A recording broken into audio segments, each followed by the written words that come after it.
Méditation du 22 février. Dieu a son propre plan. Il répondit à cet homme, qui m'a établi sur vous pour être juge ou faire des partages. Luc 12, verset 14. Beaucoup voient Dieu comme quelqu'un de tout-puissant, qui est dans les cieux pour les aider à accomplir leurs désirs. Ils s'approchent alors de lui rappelant ce que, selon eux, Dieu devrait faire pour les satisfaire. Un homme qui pensait ainsi a osé, au milieu d'une foule que Jésus instruisait, lui présenter un problème très personnel à caractère juridique et économique pour que Jésus se prononce en sa faveur.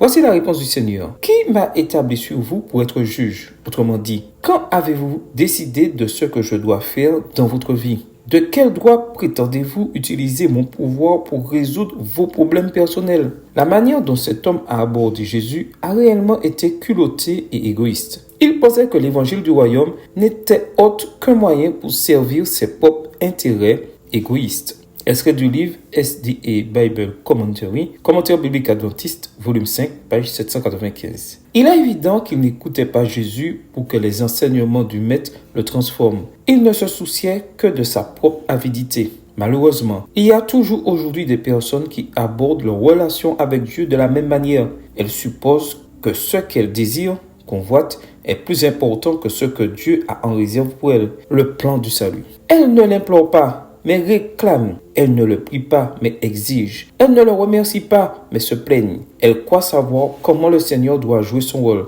Faites-vous partie de ces personnes?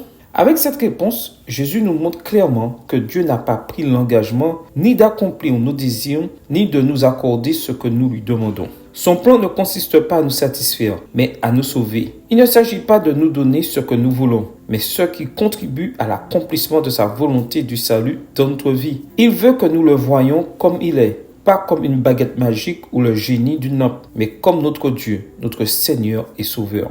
La véritable religion ne consiste pas à nous approcher de Dieu pour qu'il nous fasse plaisir et nous satisfasse 24 heures sur 24. Il s'agit de venir à lui pour lui demander de diriger notre vie, de la guider en toutes circonstances, de manière à parvenir au salut des âmes, la nôtre et celle de tous ses enfants. Amen. Bonne journée à vous et que le Seigneur vous bénisse.